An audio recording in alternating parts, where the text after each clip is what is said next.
Most favourite highlights of my life, actually.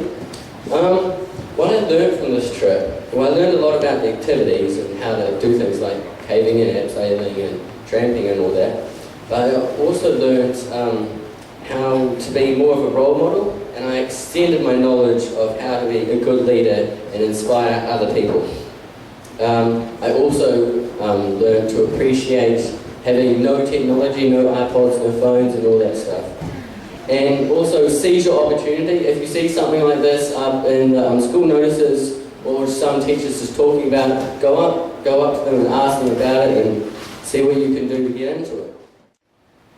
I believe that OPC taught me way more stuff about myself, not necessarily just about the environment and how to survive and stuff.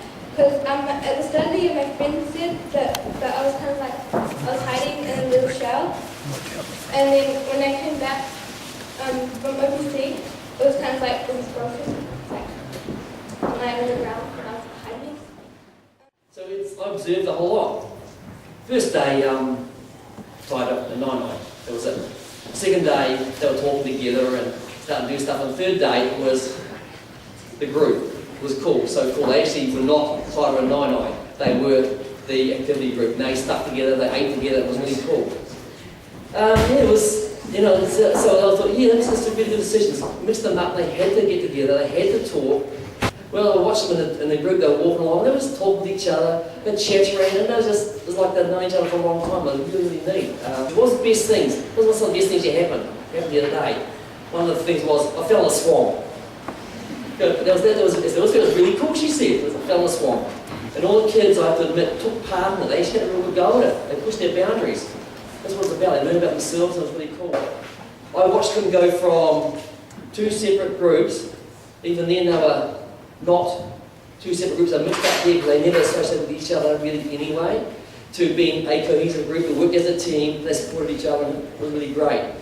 Example of that was on the ladder, which goes about 10 metres up. All these bars they climb up, and they had to sort of like climb on the, like a big fence post that were really quite wide, and they start that far apart. Each level goes that much higher and higher. And at the end, they sort of could only just get up, and there's two girls from Taita, one girl from Naenae.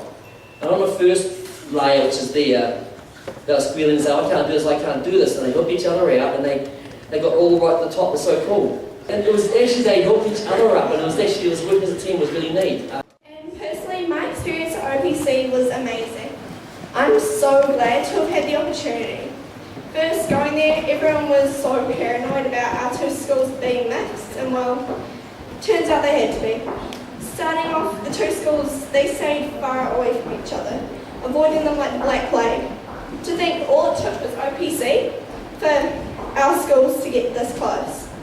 I guess most of the activities involved trusting each other, and if we didn't, then no fun activities for us. But as well as us bonding, which is all well and good, OPC showed us that anyone can step up and be a leader. To be a leader, you don't have to be the biggest or the strongest or even the smartest. You just have to show that you are motivated and willing to give it a try.